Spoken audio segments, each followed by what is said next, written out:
Gentlemen, start your engines.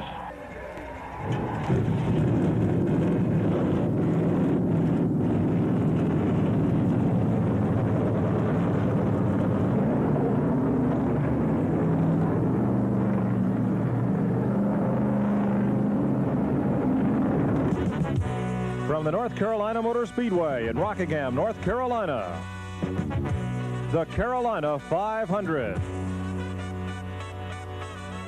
A presentation of SETN, the Special Events Television Network.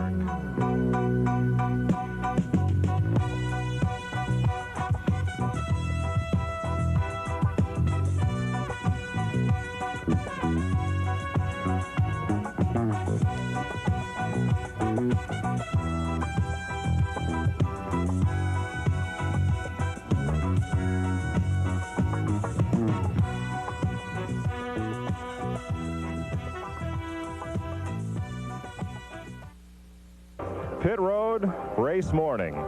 To the strains of country music, 40 of the nation's finest Grand National stock cars sit poised, waiting to do battle with one of the nation's toughest racetracks. Hello, everyone. I'm Mike Joy, welcoming you to the first of SETN's NASCAR stock car racing coverage for 1985. And Benny Parsons, the North Carolina Motor Speedway at Rockingham, if there's any track that has a reputation as a car breaker, this is it. It definitely is, Mike. I've raced here many, many years, and I have more crashes here to think about than I want to, because I've crashed here the first turn, third turn, backstretch. The only place I haven't crashed is the front straightaway. Well, the year you won the Grand National Championship, you did it on the wrecker right here. Exactly right. Crash coming off the second corner. The crew spent 1 hour and 15 minutes putting the car back together, but they did it. The Fords dominated Daytona. The second race of the season on the short track, the Chevrolets won at Richmond. Here, it could be a toss-up. Let's go down to pit road and join Dick Berggren. Here's the man in the catbird seat, Terry Labonte, on the pole. Terry, they changed an engine in this car this morning. Are you concerned? Well, not really. You know, we didn't really change it. It had an oil leak, and they had to pull it out and put a new oil pan on the engine. So it's the same engine. You know, you're always a little concerned if they got all the lines tightened up and all that stuff. But these guys usually do that, so I'm not really concerned. What kind of a race can we anticipate today? Well, I think it's going to be a real good race. You know, there's 3 or 4 of us that are running about the same speed, so you know, I don't think anybody has an advantage over anybody else. Terry Labonte, the man on the pole. As the field rolls down pit road, let's look at the starting lineup for today's Carolina 500. On the pole at 145 miles an hour, the defending Grand National champion, Terry Labonte in a Chevrolet. Alongside, Darrell Waltrip in a Chevrolet at 144.7 miles per hour. The second row finds the Ford driver, Ricky Rudd, alongside Neil Bonnet's Chevrolet. Neil Bonnet from Hueytown, Alabama. In row number 3, Jeff Bodine, the modified stock car race from New York State in a Chevrolet. And the Rookie of the Year, Rusty Wallace from St. Louis in a Pontiac. In row 4, we find the Bandit, Harry Gant from Taylorsville, North Carolina in a Chevrolet, alongside the second place finisher of the Daytona 500, Lake Speed in a Pontiac. Row number 5, the 1983 Grand National champion, Bobby Allison in a Buick.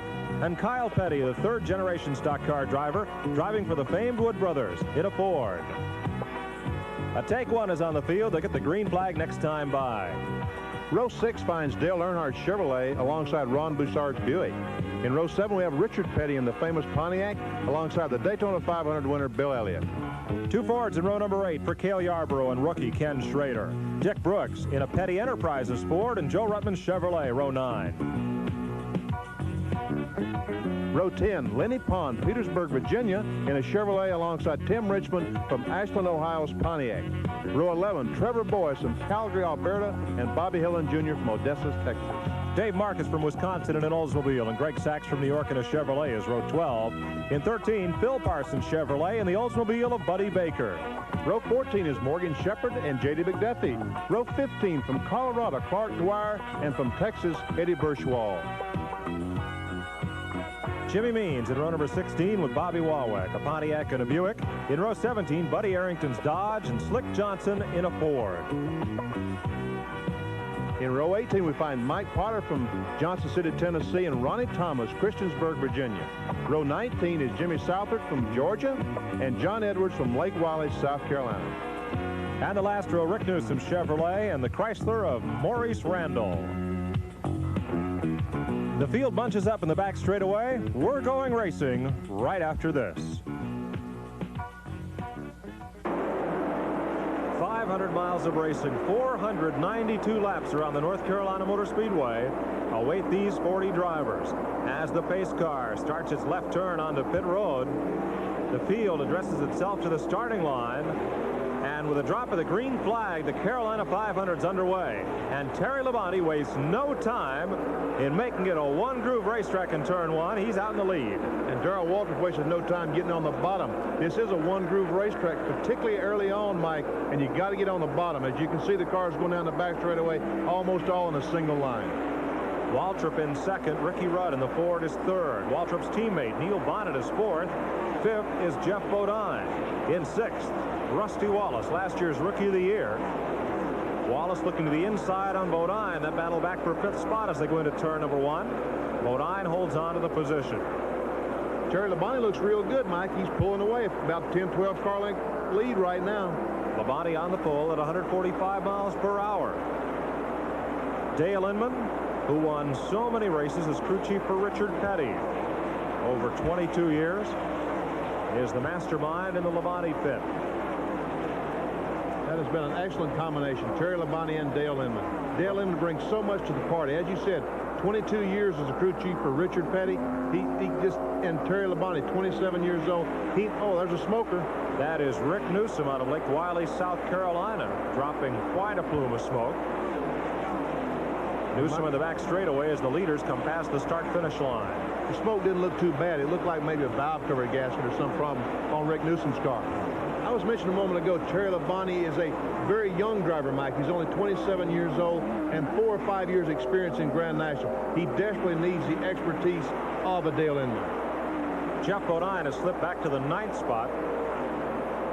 That allows Lake Speed and Harry Gant to move up a notch in the running order. Field back to turn one, and already they're beginning to lap some of the slower cars. You notice most of the field single file. Everybody wants to stay right on the bottom of the racetrack. And that's the way it's going to be, particularly for the first 100 miles, because nobody's going to wander out in the outside groove and get hung out to dry. Or when they get out there, all that line of cars is going to go right by them. Kyle Petty has now moved underneath Jeff Bodine. Bodine continuing to slide back in the field from his 5th starting spot. But Darrell Waltrip hasn't slid back. He's gained on Terry Labonte. A moment ago, Terry had 12 car lengths. Right now, Darrell is just a couple of car lengths away. They're putting a lap on Morgan Shepherd driving the Dick Bear car out of Oxford, Maine, as the front four enjoys a bit of advantage over the rest of the field. Labonte, Waltrip, Rudd, and Bonnet. The first 4 cars. An even dozen lined up in that first draft, separated by a few car lengths from the rest of the pack. That front 4 looks awfully even, Mike. It's really hard to tell at this point in the race who has an advantage, if anyone. Behind them, Lake Speed, Rusty Wallace, Harry Gant, trying to gain ground on the 4 leaders.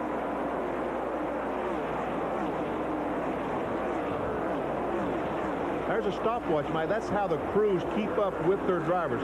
That driver just ran a 25.75 seconds. Now they'll time their car and tell the driver how fast he ran. Now someone else on the crew will time usually the leader and compare their time with the leader's time and tell how they're doing in the race. That's about 142 miles per hour. The Chevrolets of Labonte and Waltrip have a little bit of breathing room, and here goes Neil Bonnet on the inside of Ricky Rudd. Nope, not that time. The Fords have been running awfully well this year, Mike. Probably the best they have in the last few years. Bonnet comes off that corner just a little bit lower. It's the race for 3rd spot. Rudd holds him off down the straightaway.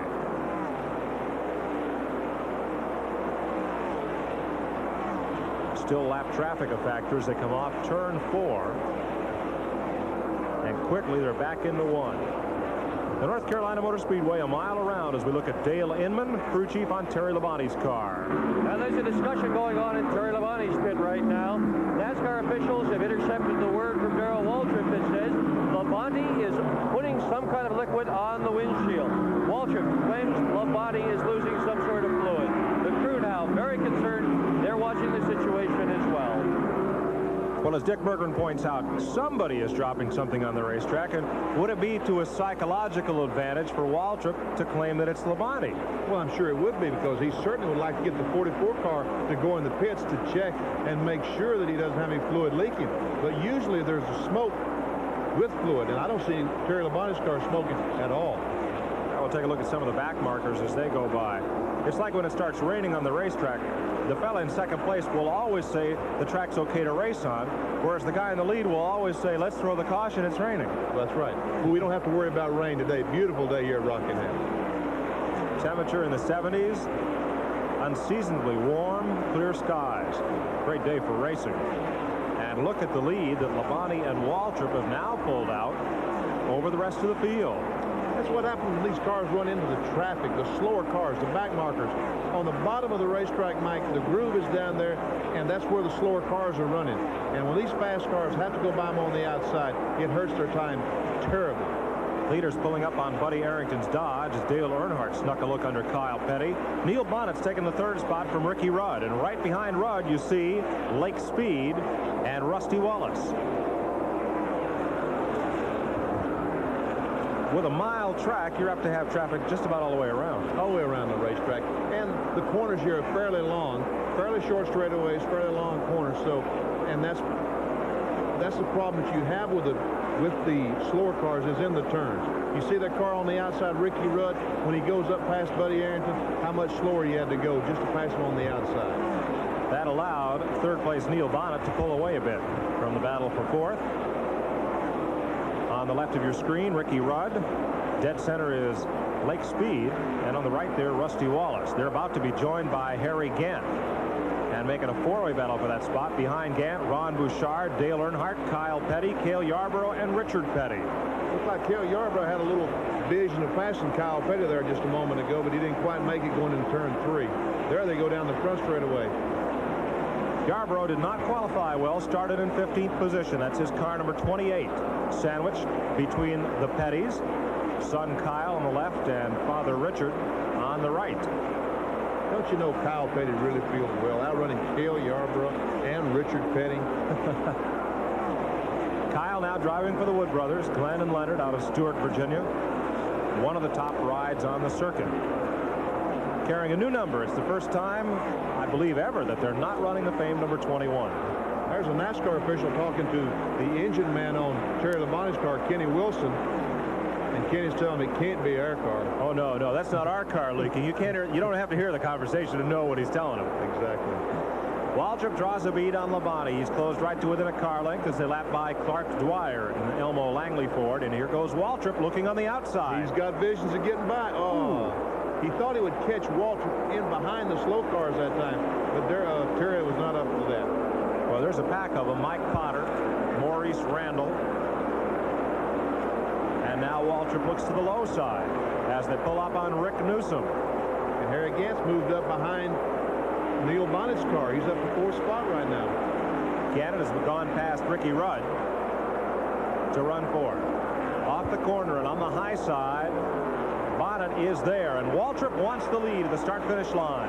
Labonte drag races him down at turn number 1, but he's got to leave some room on the bottom of the racetrack. Right behind them, the race for third. Bonnet in car number 12. Here comes Gant on the inside.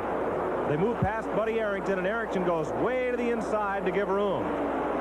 Harry Gant, when Darrell Waltrip ran up behind Buddy Arrington and slowed him down for just a moment getting off the corner, Harry Gant accelerated right past Neil Bonnet. It was a good opportunity, and Gant took full advantage of it. He's now the third-place car behind Labonte and Waltrip. He kicks Bonnet back to fourth, while Ricky Rudd continues to run in the 5th position. It looked like Terry Labonte was going to drive away early on in the race, but right now there's several cars that's right up there, just a few car lengths behind him. A lot of smoke out of Ken Schrader's car. Looks like he's hand grenaded the Junie Donlevy Ford. Oh, that looks bad. No, that's water and oil all out the exhaust pipes. And caution is on the Speedway for the first time today. What happens is when the engines blow like that, they put fluid on the racetrack, and it's really too slippery for the cars to run at a racing speed. We'll follow Terry Labonte's pit stop with Dick Berggren on pit road. here's Labonte in for his stop. They're just adjusting the rear end of the car. That's just a suspension adjustment. Nobody's looking under the hood. Nobody is checking for the alleged leak. Well, there they go now, looking underneath, trying to find any sort of indication of leakage. Nothing on the ground, and there goes Labonte. Getting set for the restart, Harry Gant was the first car off pit road. Darrell Waltrip, Neil Bonnet, Terry Labonte, Ricky Rudd, and Dale Earnhardt lead them down to the green flag. Then Lake Speed, Bill Elliott, and Ron Bouchard to turn 1, and Gant steps out with a handsome lead. Wow, did he drive away from on that restart? With the new NASCAR rule, each team was allowed to take on only 2 tires under the caution. Prior to today, they would have gone for a full 4-tire change. And since this was the first stop of the day, they all changed right side tires. Crew chiefs now getting a look at those tires and seeing how they're wearing to help them plot their race strategy as this one wears on. Everybody's still running right at the bottom of the racetrack. Right at the bottom of the racetrack. Now then, Mike, if the next pit stop, if it should be on a green flag, all these cars will probably have to change 4 tires. Here comes Waltrip stomping back toward the front and the lead. He's pulled right up on Gant's bumper as they go down the front straightaway, and we see smoke momentarily from the Phil Parsons car. Gant, Waltrip, and Bonnet, the front 3. Labonte now 4th, Rudd is 5th, 6th is Earnhardt, then a lapped car, Dick Brooks. Wow, somebody in the back's all the way down on the inside. Speaking of on the inside, Waltrip had a look under Harry Gant. A few laps ago, Harry again had about a 15-car length advantage. Right now, it's down to nothing. It evaporated in a hurry. Bonnet hounding his teammate for 2nd spot. Bonnet in 12, Waltrip 11. Gant's on the left side of your screen. He's the race leader. Everybody's trying to pass everybody. Nobody wants to run 2nd or 3rd. And nobody wants to test that outside groove. I don't know that anybody's going to run very well outside all day long, Mike. Oh, that car is really smoking bad. That's Phil Parsons. And NASCAR is black flagging it. The black flag means that the cars have to go in the pits and correct the problem, whatever happens to be wrong with the race cars. Lead pack, front 4, a lot of gap to the next group of cars. And Phil's car is smoking mostly in the corner. Looks pretty clean down the straightaway. Well, that's normally a sign the tire's rubbing something. Back to turn 1. Waltrip gets a little high out of the groove. I think maybe he's testing that outside lane. No, I think he just got in the corner just a little bit too firm and had to slide up the racetrack to catch the car. Neil Bonnet had visions of going by, but Darrell recovered very fast. Here's Waltrip again, not quite on the bottom of the racetrack. Labonte pulling up to join the front 3, and Bonnet will go for 2nd spot. He's got it. No way Waltrip's going to keep him back. Difficult to stay with anybody who takes that inside lane away from you. Oh, you got to. That's when they get on the inside, you just got to give them the position, fall in behind them, and hope you get them in the same position just a few laps later. Now, what could it be about Waltrip's car that's causing it to slip up the racetrack like that? Well, here comes Labonte underneath him. He's really fading right now. I think it's probably the combination, the chassis is going away. The car is probably loose. In other words, it's trying to spin out. So when he goes in turn, Mike, he has to let the car. Oh, that's close. Oh, tense moment. Jim Southard, the lapped car, took Harry Gant way up high, and Bonnet became the opportunist and snuck underneath Gant for the lead. I was mentioning just a moment ago that Darrell Waltrip, when he goes in the turn, the car is probably trying to spin out. And as he goes up the racetrack, he has to move the car up to catch the car. Let the bank work for him to keep the car from spinning out. Phil Parsons is now in the pit area. He's changing a rocker cover. They were having some problems smoking a little bit earlier. This is anything but a routine stop. It certainly puts him out of the action. But he should be able to get the car ready to go, get back out there. Neil Bonnet in car number 12, the leader. Harry Gant's in 2nd. 3rd is Terry Labonte. In 4th, Darrell Waltrip. And 5th, Dale Earnhardt, all in Chevrolets. 6th, the Ford of Bill Elliott, followed by Ricky Rudd's Ford. A Chevrolet for Joe Ruttman in 8th, Cale Yarborough 9th, and Richard Petty 10th. 11th is Tim Richmond, 12th, Rusty Wallace. 13th is Kyle Petty. In 14th, Bobby Allison. 15th is Lake Speed. 16th is Buddy Baker. And 17th, the last car on the lead lap, is Jeff Bodine.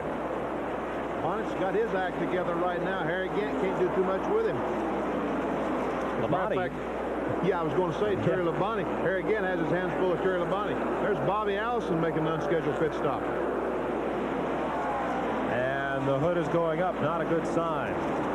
As Gary Nelson and the engine man, Robert Yates, in the black jacket, take a look underneath. Speaking of underneath, here is Harry Gant trying to get underneath Neil Bonnet. And he's got the room down in turn 1. He's got him. There's no way Bonnet can keep. Look at this, side by side down the back straightaway. Neil got a good run off the corner out of that top lane, but when they get to the end of the straightaway. I thought Neil Bonnet was going to test the outside group for a moment, Mike, but he didn't do it. Now he's going to try Harry back on the inside. Bonnet got his left wheels down on the track apron for just an instant as they come past the start-finish line. Labonte is right there. Waltrip continuing to backslide. It's now a 3-car battle for the front spot. And a good battle at that. 3 cars very evenly matched. Harry Gant, the leader, lost last fall's race here at Rockingham in probably the last 100 feet. Here comes Labonte. Terry Labonte, right side of your screen, looking for second spot, and Bonnet will try to pinch him off at the corner, but slides up the racetrack. I think Terry Labonte is going to get him down the back straightaway. Yes. Well, you open that door, somebody's going to walk through it. Exactly. There goes Labonte. He's now the runner-up. Bobby Allison is behind pit wall. This is a green flag pit stop, not a routine stop at all. They have got the air cleaner up, but they're working on the ignition system. At this moment, the distributor's out of the car. They're preparing to put another one in. It's Gary Nelson, formerly the crew chief, now working to get it in. This is going to be a long, long stop for Bobby Allison. A very disappointing day here at Rockingham. He is the defending champion in this event. While Allison sits on pit road, here's the battle for third spot. Bill Elliott, car number 9, the Ford, the winner of the Daytona 500, working on Neil Bonnet. I thought Bonnet was going to dive in the... No. Bill Elliott drives on the bottom of the racetrack, and Bonnet just can't do anything about it. He's got the spot, I think. And neither of the Junior Johnson cars are sticking to the bottom of the racetrack. No, they're both going up the hill. And I think both of them are probably a little bit too loose right now. Oh, in the wall, that's Rick Newsom.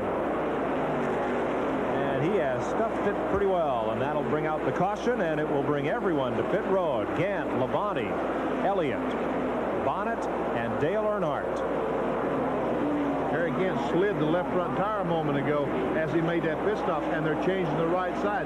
He may have a trouble with that left front. It just might be flat spotted where it slid on pit road. Under the new NASCAR rule, if they come back to the pits to change another tire, it's a 2-lap penalty. Harry Gant leads the field off pit road, and we'll be right back to the North Carolina Motor Speedway. The unknown race fan is back. Well, that's certainly not any of my relationship. Yeah, get the bag. Yep, there he is. You know, you would think he'd want to be on camera. He is. Oh, well, that's right, he is. That's right. As the pace car comes to pit road, Harry Gant has the lead. Terry Labonte's in second. Bill Elliott's third. Dale Earnhardt is fourth. Neil Bonnet has the 5th spot as they come down for the restart. Bobby Allison lost several laps a moment ago changing that distributor. He's trying to get one of them back right now. Allison is 14 laps behind after that distributor change. Running right ahead of the leader, Harry Gant. Now, if the caution flag should come out on the field, slow down, Mike, the car in front of the leader, Bobby Allison, can go around and make up that whole lap.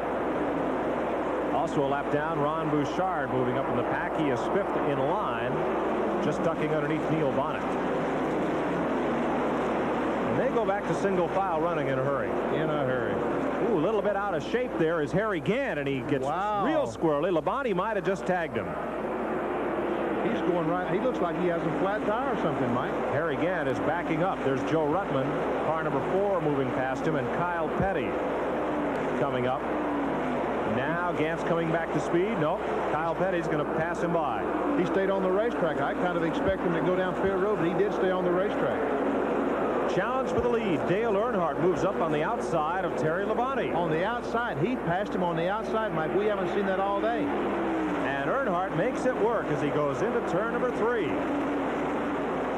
And here's the race for third. Bill Elliott in the Ford trying to hold off the Chevrolets of Neil Bonnet and Joe Ruttman. They're back in 1. Ron Bouchard is alongside Terry Labonte in turn 1, and Neil Bonnet drives up beside Bill Elliott coming off the second corner. The white car on the right side of your screen is Bouchard. He's 1 lap down, trying to get back on the lead lap, and he drives underneath Labonte, while Neil Bonnet takes the 3rd spot from Elliott. The yellow and blue car, number 3, Dale Earnhardt. The winner at Richmond 1 week ago is the leader. There's Bouchard, 47. He's 1 lap down. Then Labonte, the second-place car, 44. And third-place Neil Bonnet, car number 12. Right now, Bouchard may be the fastest car on the racetrack. He just might be, but he has some fresh tires because he made an unscheduled pit stop, and he has better tires than his competitors right now. Bouchard closes up on the leaders as Earnhardt tries to lap Allison. Car spinning off turn 4. That's Rusty Wallace. And Wallace spun all the way the length of the front stretch without hitting anything. He'll get back up to speed, but he's put a lot of dirt back up on the racetrack from the grassy tri-oval area. And the caution flag is waving. That will bring everybody to pit road, and here comes the swarm, led by Earnhardt, Labonte, and Bonnet.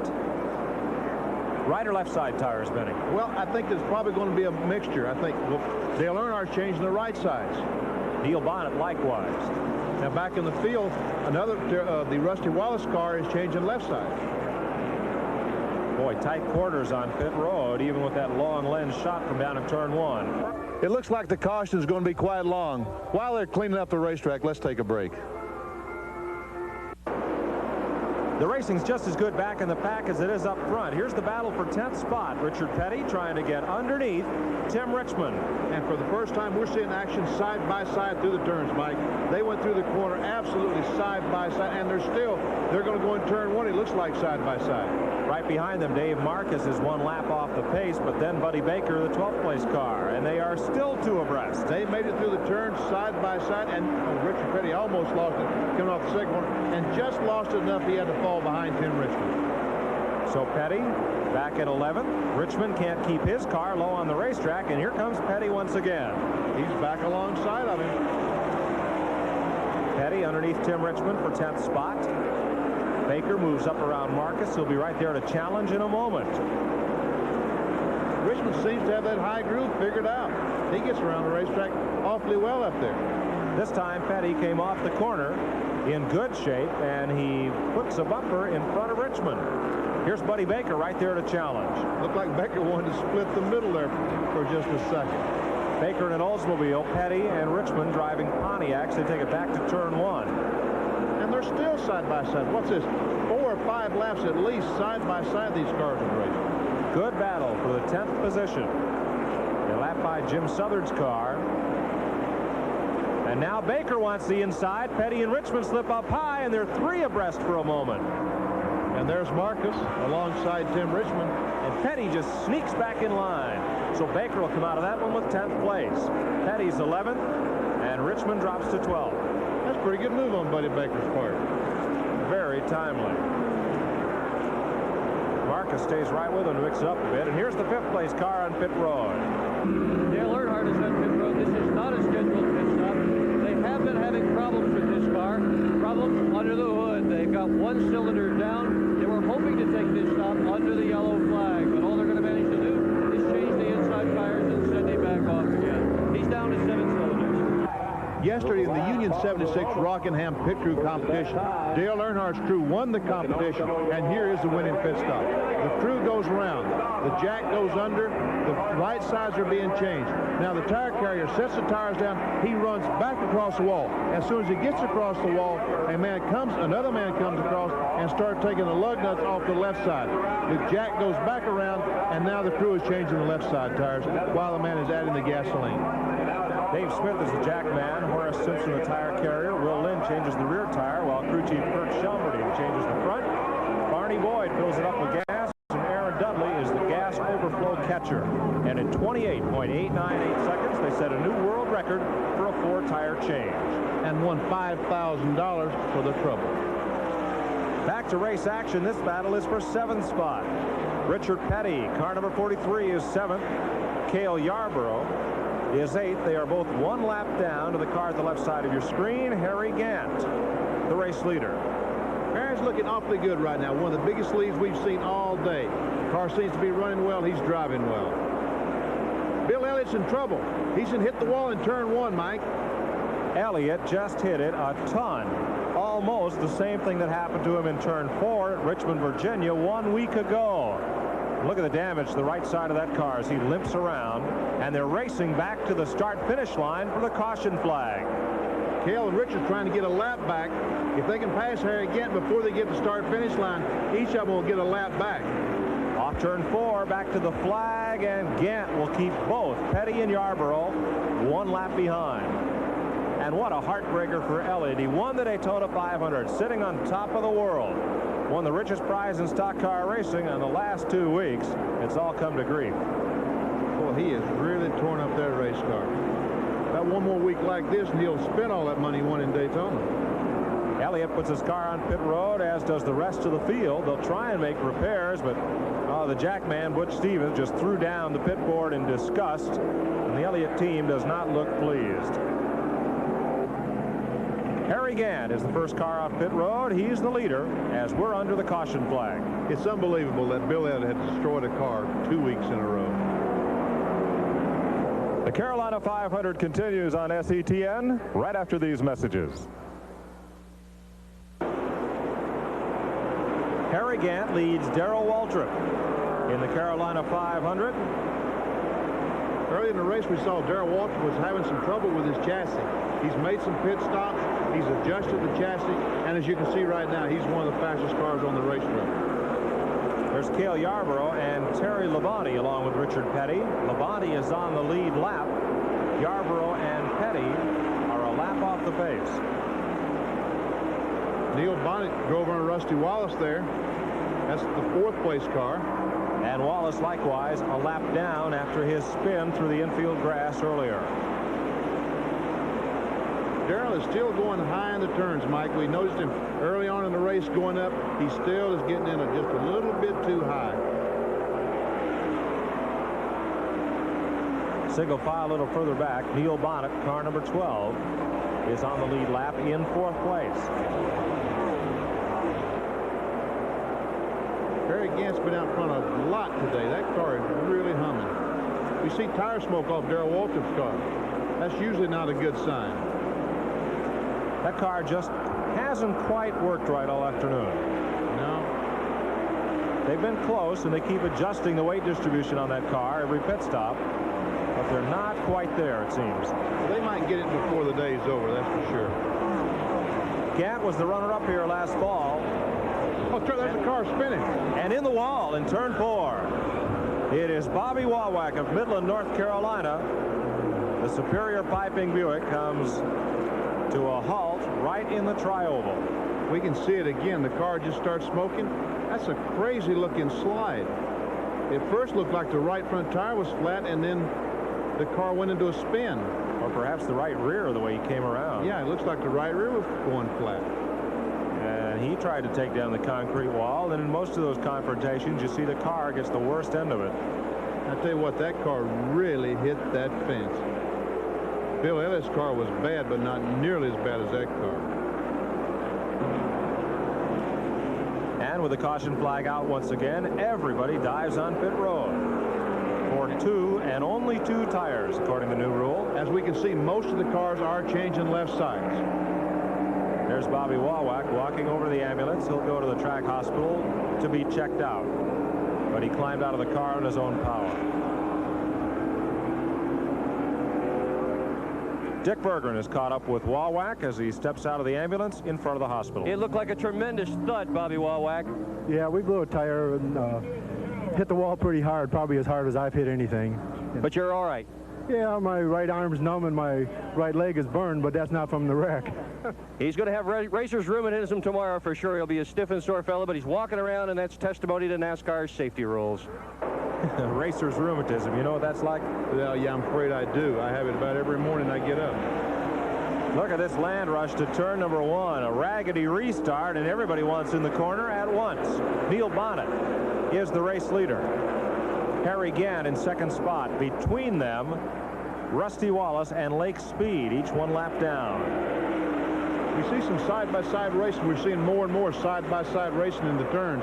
So the racetrack is getting looked at. Lake Speed come underneath Rusty Wallace. Lake Speed trying to fight his way to the front of the pack. Harry Gant gets underneath Wallace. Gant's the second place car. Terry Labonte. There's Labonte, 44.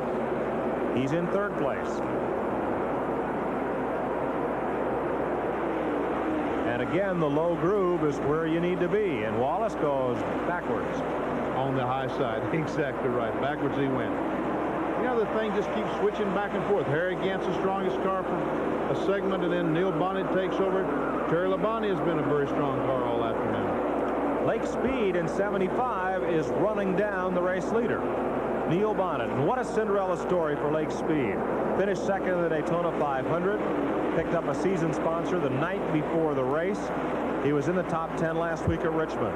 And things are just going extremely well for the Bob Rahilly and Butch Mock team for car 75. All three people are very, very happy with the situation. Rahilly, Butch Mock, and Lake Speed. Speed is really pushing that car. You saw the smoke roil off the tires off the right side as he came off that corner. He is trying hard to run down Neil Bonnet in car 12 and get back on the lead lap. Wow, he is really running right now. Front straightaway. Bonnet Chevrolet, Gant Chevrolet in second place, 33, the green and white car. Labonte, 44, is third. We just saw the smoke boil off the right side tires on Lake Speed's car. He is really pushing that car for everything it's worth right now. Speed, and yes, that's his real name, is in 75. Second car in line, one lap down. Former world go-kart champion. We're looking at four cars that are very, very close again, Mike. All day long, we keep finding 3 or 4 cars that are awfully close. Neil Bonnet, the race leader, has not won a Grand National race in over a year. 1984 was the first year he went winless since 1978. There's Lake Speed underneath Neil Bonnet trying to get that lap back. In turn 1, he's got position. He's got it. He had the inside on Bonnet, and Neil had no choice but to let him go. So Speed is right on the tail end of the lead lap. What he needs is a caution flag. And he's got one. Dave Marcus is in the wall hard. What a break. Did Lake Speed, let's see, they're racing back with the flag. Yes, Lake Speed did beat him back with the flag. He got his lap back. And Marcus, NASCAR's perennial hard luck driver, lives up to that billing once again. All the cars are on pit road. That means we'll be right back. Terry Labonte in 44 is the race leader. Harry Gant in second place, right on his bumper. Labonte has been the most consistent driver at this racetrack lately. In the last 6 events, he's won 1 and finished in the top 5 out of those 6 races. Oh, that's amazing. What an amazing record that is, Mike. Gant is right with him, though, and Harry Gant is not going to be shaken. He's been there all day. It looks like he's going to be there the rest of the day. Terry Labonte has been there all day, and so has Neil Bonnet. Bonnet's the third place car, and Lake Speed is fourth. Challenge for the lead. Gant is on the inside of Labonte. He's got that position. We've talked about it all day. Once you get inside, those cars are just hardly any way they can keep you back. Labonte sits now right on the back bumper of Gant's green and white Chevrolet. A lot of lap traffic. Tim Richmond, just ahead of the leaders, is trying to keep from going 2 laps down. Gant looks like he's got a pretty strong car. He put a couple of car lengths coming off that corner. But Labonte's back again. Gant the leader, Labonte is second, Bonnet is third, and Speed is fourth. They're all on the lead lap. 1 lap back in 5th is Cale Yarborough. 6th is Rusty Wallace. 7th is Richard Petty. 8th is Dale Earnhardt. 9th is Joe Ruttman, and 10th is Kyle Petty. 11th, right ahead of the leaders, 1 lap down, is Tim Richmond. 2 laps back is Jeff Bodine. 3 laps down is Waltrip, and 4 laps back is Dick Brooks. Harry Gant is really working strong today. Tim Richmond looks like I see some smoke on Harry Gant's car. It looked like the left rear tire was hitting something as he came off that second corner. Gant will put Richmond 2 laps down. Labonte goes by as well. Yeah, we can see the smoke that time as the car actually turned 4. Just a little bit of smoke on that left rear. Harry Gant, as we told you earlier, was the runner-up here last fall, but he lost that race in the last 100 feet. Gant had the lead in the back straightaway on the last lap, and somehow Bill Elliott got underneath him in turn 4 and beat Gant to the checkered flag by no more than 2 feet. No more than that. I watched the race. It was impossible to tell who won. Without the video, the camera on the start-finish line, it'd be impossible to tell who had won the race. Here's Buddy Baker coming off pit road. Baker has had a pretty good day. Had been running along a lap down until just moments ago when that car really slowed. And he's not yet up to race speed again. No, he's not. He's still not up to race speed. Well, there's a couple of guys that are. Harry Gant and Terry Labonte. They've been up to race speed all day long. Lapping by the Greg Sachs automobile, the modified driver from Long Island in his second year of Grand National competition. Had a great run in Daytona Beach with second top 10 finish in his career, and what a super place for it. The Daytona 500, our Super Bowl. Watching Harry Gant, 33, he's the race leader. That car owned by Hollywood stuntman and director Hal Needham and actor Burt Reynolds. Travis Carter's the crew chief, for many years a veteran of the Junior Johnson racing stable. And the runner-up car, number 44, Terry Labonte from Texas.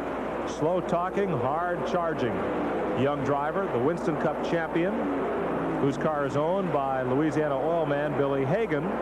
And his crew chief, Dale Inman, helped guide Richard Petty to 7 Winston Cup championships. These are the 2 cars that finished 1-2 in last year's Winston Cup championship, although the roles on the racetrack are reversed as to how they finished in the championship. Gant, the runner-up, had the best season of his career. After many runner-up finishes, finally became a consistent winner last season. A trouble. The car blowing coming in turns 1 and 2. Bobby Hillen is blowing an engine down in turns 1 and 2. Looks like he's expired this thing pretty good. The Stavola brothers car.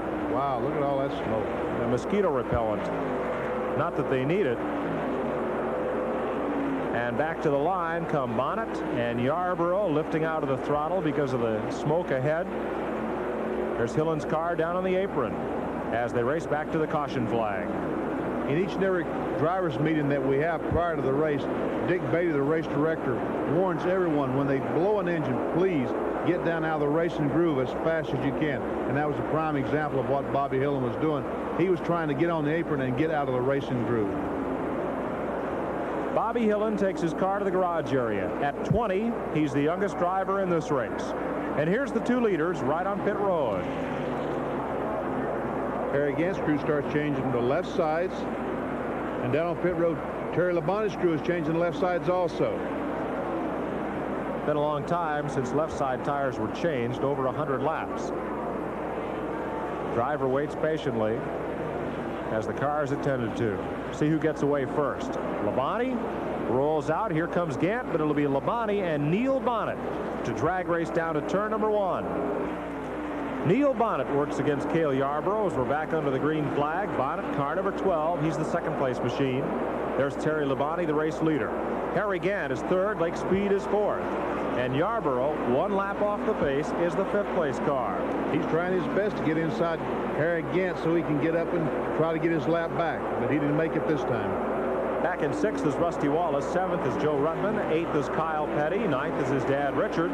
10th is Dale Earnhardt. 2 laps back. 11th place Tim Richmond and 12th place Jeff Bodine. Darrell Waltrip is 3 laps down, and Dick Brooks is 4 laps off the pace. These cars right now are just kind of riding around, getting themselves set up for that last charge, for that last 50, 60 miles. You come down that backstretch, Benny, you see that scoreboard staring you in the face down at turn number 3. And those laps must look like they tick off awful slowly. That is cruel and unusual punishment, Mike. Believe me. It ought to be a rule that every racetrack have the scoreboard in the middle of the infield where only the fans can see it and not the drivers. Well, it's like that at Dover, and Dover's probably more agonizing than Rockingham to get through 500 miles. Because there, that's 500 laps. That's right. There's Kyle Petty. Another good run for him in the Wood Brothers car. Kyle running in 8th position. 1 lap off the pace. There's trouble up in turn 3. Car's hit the wall. He's sliding along. That's Eddie Burschwald from down in San Antonio, Texas. He's in the DK Ulrich car and keeps it way up high. Looks like he's lost the right front ball joint. The suspension, wheel and tire kicked out at a very awkward angle. the damage doesn't look as severe as some of the other crashes we have seen, particularly Bobby Walwack and Bill Elliott's. Bierschwell's car settles down to the track apron. He'll wait for traffic to clear before he climbs out, and we're under caution once again.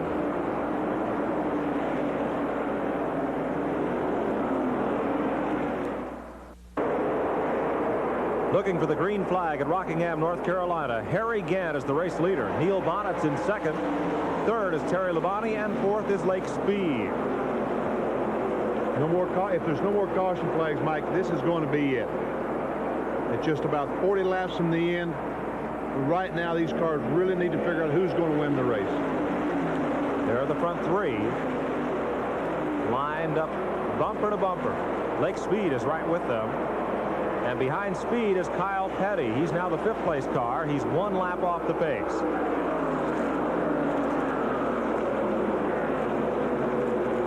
And just like at the start of the race, each of these cars handling real well, way down low on the racetrack. That hasn't changed all day. The top group, nobody's been able to go up there and run with any speed at all. Neil Bonnet hungry for a victory. He has not won in over a year. Harry Gant, the race leader, who feels this track must owe him one after he lost a race in the last 100 feet here last fall. And Terry Labonte, last year's champion, you know he wants to get back in his winning ways. You know, I asked Richard Petty, who's won 200 of these races, almost twice as many as any other driver, do you remember a race in particular that you've won? He said, no. He said, but I sure remember a few that I lost.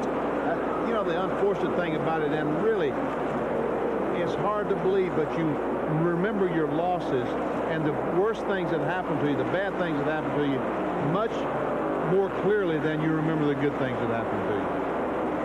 Well, one of these four drivers will be looking for a good thing in just a few laps. Gant the leader, Bonnet in second, Labonte third, Speed in fourth. There goes Bonnet. He's alongside Harry going down the back straightaway. He's on the inside.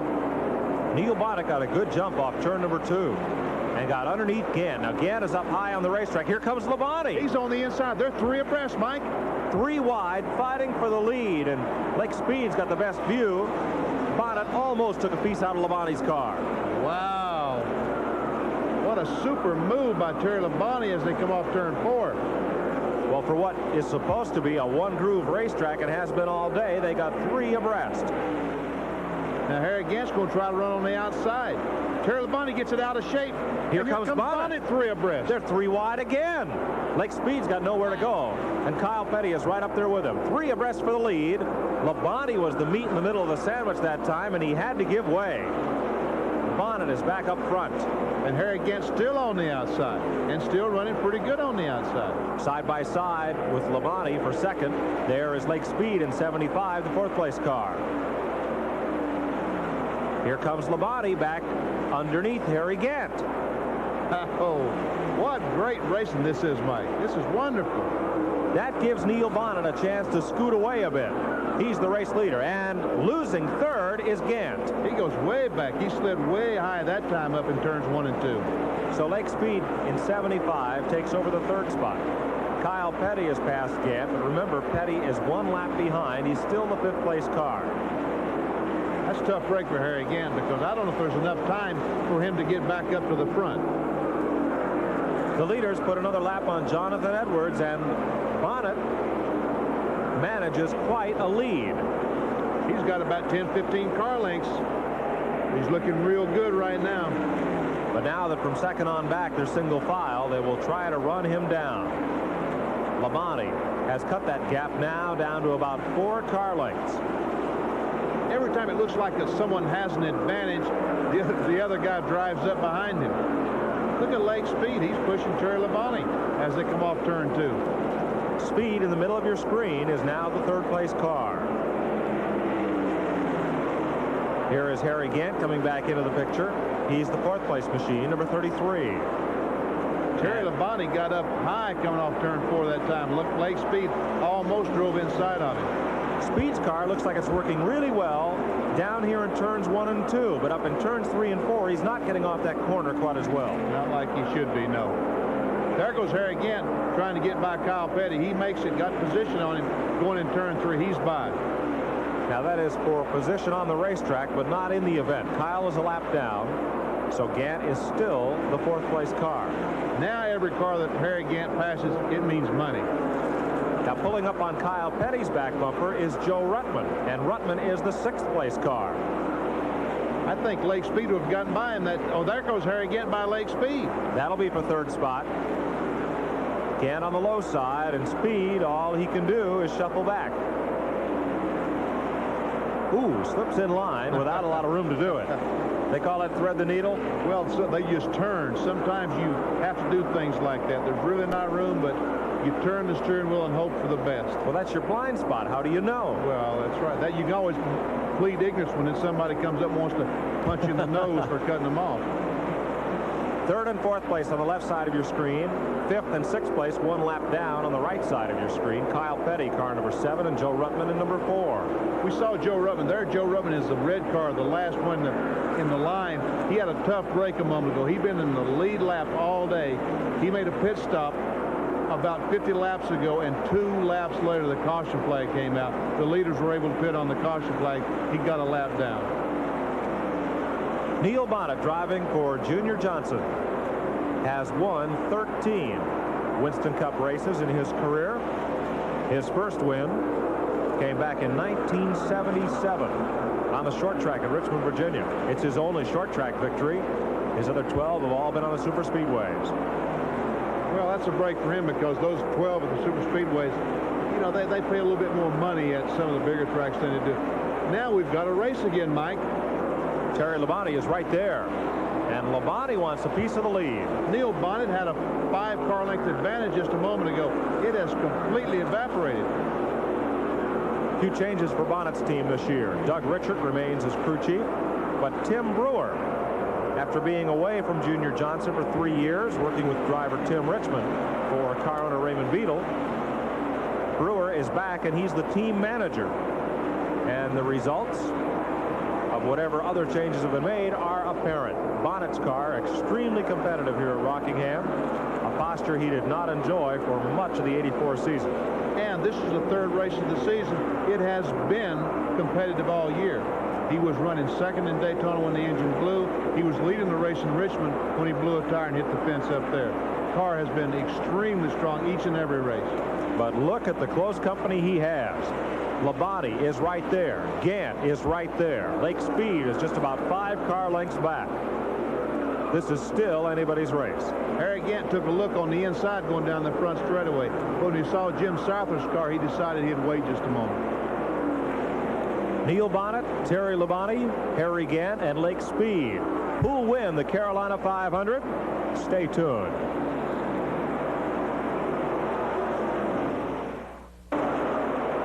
Neil Bonnet's Budweiser Chevrolet number 12 leads the Piedmont Airlines Monte Carlo of Terry Labonte, the Skull Bandit Chevrolet of Harry Gant, and the Nationwide Auto Parts Pontiac of Lake Speed.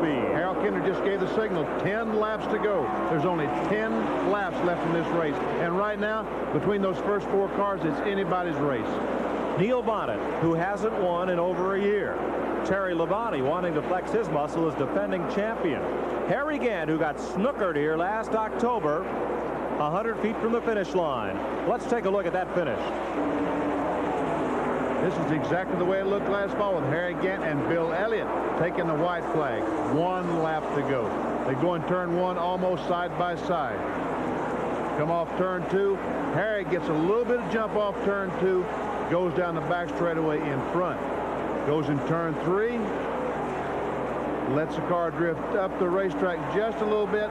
Bill Elliott seizes the opportunity, drives inside of him. Then as they come off turn 4, it looks like Harry Gant has the race won. But all of a sudden, the front straightaway is D-shaped, and the low side being the fastest way around the racetrack, Bill Elliott, as you are going to see, beats him by about 2 feet. That's how close it was. That has got to be playing in Gant's mind as he sits in 2nd spot behind Neil Bonnet. 3rd is Labonte. 4th is Speed with 5 laps to go. 5th is Kyle Petty. He's 1 lap off the pace. Anybody can win this thing right now. Neil Bonnet looks pretty good. Harry Gant, who knows? He's been able to pass, and so has Terry Labonte. Terry Labonte today has led the most laps of any car. He has been the most consistent car all day. Labonte, a 4-time winner, 13 times in 2nd place. And Gant, 6 Grand National wins, but he's the perennial bridesmaid. 19 runner-up finishes. 3.5 laps to go, and the closer they get, the closer Harry Gant gets to Neil Bonnet's car. He's right on his rear bumper right now. Like a dog chasing a mailman, there is Gant all over the back of Bonnet's car. Gant has the room on the low side in turn 1. He's on the inside. It looks like he's going to take him. Bonnet, though, has the edge in the backstretch. But Harry has the famous position we've talked about, and he gets him going in turn.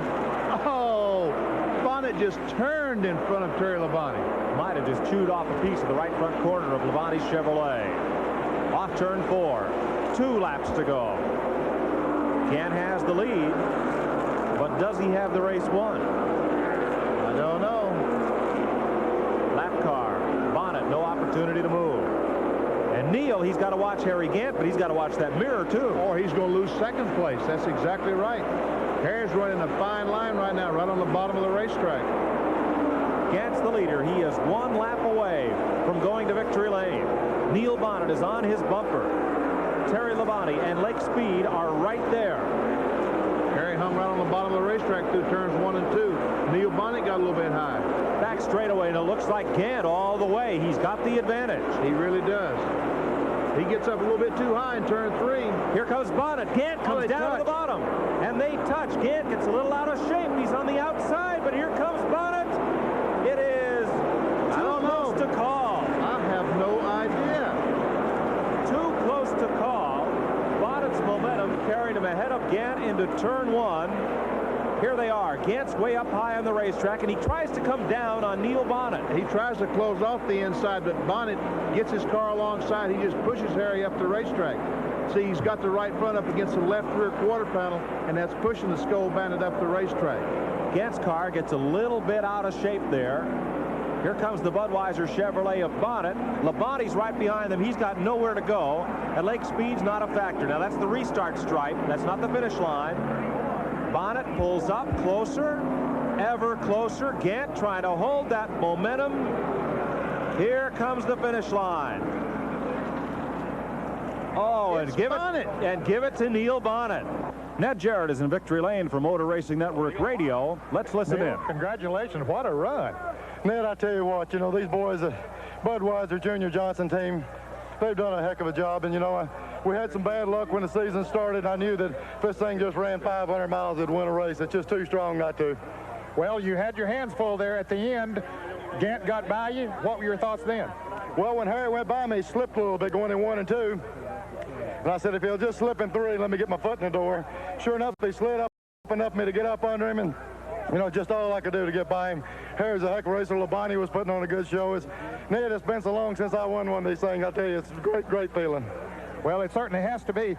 Neil, did you feel when you came across the start-finish line that you had it? Yeah, I could tell just about 50 foot before the start-finish line was even. Then I saw my car just roll ahead maybe a 1.5 feet, and that's all we need. I'll take it. Benny Parsons, I'm afraid it's a finish that Harry Gant will probably remember a lot longer than Neil Bonnet. Well, I tell you, as I said a moment ago, you remember the bad things that happened to you much better than you remember the good things. Here, Harry tries to close the door. He tries to get Bonnet back down on the apron, but he just couldn't quite make it. Neil had started alongside of him. He got the right front fender up against that left rear quarter panel, and he was home free. Well, Bonnet has the short way to go to get to the checkered flag. He's on the bottom of the racetrack. That front straightaway fans out in kind of a D shape, and it's definitely a shorter run for Bonnet. Gant's car, having gotten a little bit out of shape, maybe lost a little bit too much of its momentum, and there in that last 50 feet, Bonnet wins it. SETN congratulates Neil Bonnet on his Carolina 500 victory.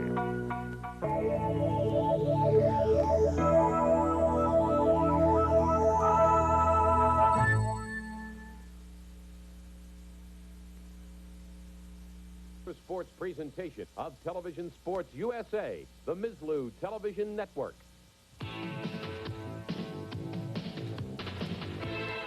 From Dover Downs International Speedway in Dover, Delaware, welcome to the 1986 Budweiser 500, featuring NASCAR Grand National stock car drivers from throughout the United States. This program is brought to you by Budweiser. Beechwood age for that clean, crisp taste. This Bud's for you. By Goodyear Eagle. And by Mountain Grown Folgers Coffee.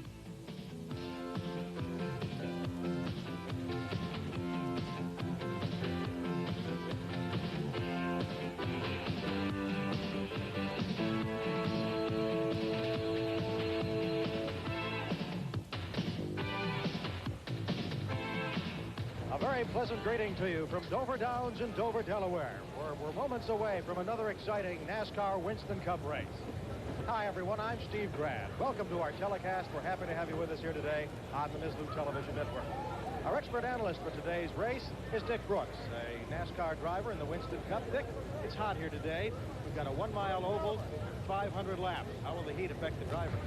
Well, Steve, it's definitely going to have some effect on them. It's the first race this year that they've had a heat factor at all, and it's a grueling racetrack. It's the corners are different. There's not one equal corner. You have to set up kind of to compromise. But I'm looking forward to it. I think it's going to be a great day. You bet. Just for the fact about those corners and this heat, the crowd's going to have an exciting time and a lot of great competition. Also working with us today on Mizlou is our reporter down at Pit Road, Mark Garrow. Let's go to Mark right now. The chief concern on pit road is the stifling heat today that will be encountered at Dover Downs International Speedway. The pit crews have been busily working all morning long trying to get the cars ventilated as best as possible to get as much air flowing through the race cars to cool down their race driver. They have ice-cold drinks and ice-cold rags awaiting for them on pit road on the pit stops. And many drivers are using cool suits and cool vests with ice water veins in them to keep them cool, and helmets with the same type of ventilation and veins running through with cold water to keep them cool this afternoon. The reason why they're concerned about the heat is the hot competition. It'll be led by pole sitter Ricky Rudd, who ran a sizzling lap at better than 137 miles per hour. We'll be back with the starting lineup of the Budweiser 500 right after this.